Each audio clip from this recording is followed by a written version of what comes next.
Lead बोलता है मैं सोच के बताता हूँ और मैं जानती हूँ कि इस ऑब्जेक्शन को कैसे हैंडल करना है ये तुमने अभी तक नहीं सीखा है। देखो, मैं सोच के बताता हूँ का मतलब होता है या तो लीड को क्लैरिटी नहीं मिली, या उनका तुम्हारे साथ ट्रस्ट बिल्ड नहीं हुआ, या फिर वो डिसीजन लेने से बच रहे हैं। लेकिन इन तीनों सिचुएशन को हैंडल कैसे करना है, यही तो है सेल्स का पंगा, जहाँ पे मैं तुम्हारी हेल्प करूंगी। देखो, सबसे पहला कंफ्यूज लीड की डाउट क्लियर करो। एक एग्जांपल रिप्लाई से बताती हूँ। आई कम्प्लीटली अंडरस्टैंड, लेकिन जितनी आपको इन्फॉर्मेशन मिली है उतनी आई गेस आपके लिए सफिशिएंट है, लेकिन अगर उसमें समझने में कोई भी दिक्कत है तो मैं आपकी हेल्प कर सकती हूँ। और आप जब तक एक्शन नहीं लोगे तब तक आपको रिजल्ट भी समझ नहीं आएगा, और जब आप एक्शन लोगे तभी एक्चुअल ग्रोथ स्टार्ट होगी।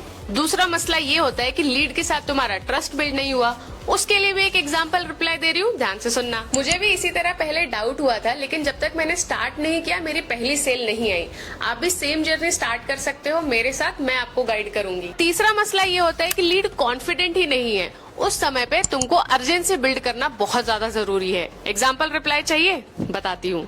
हाँ, आप डिसीजन के लिए टाइम ले सकते हो, लेकिन हो सकता है कि जब तक आप रिप्लाई करोगे मेरे पास स्लॉट्स खत्म हो जाएंगे और ऑफर और अपॉर्चुनिटी बार बार नहीं आते हैं। तो कुछ समझ आया? मैं सोचता हूँ का रिप्लाई अगर थोड़ी स्ट्रैटेजी से दोगे तो सेल जरूर क्लोज होगी। अगर तुम स्क्रिप्ट समझ गए हो, साइकोलॉजी तुमने पकड़ ली है, तो तुमको ये भी समझ आ गया होगा कि पिच से ज्यादा प्रेजेंस जरूरी है। और ऐसे ही सेल्स हैक्स के लिए फॉलो अचीव विद लीड्स करो।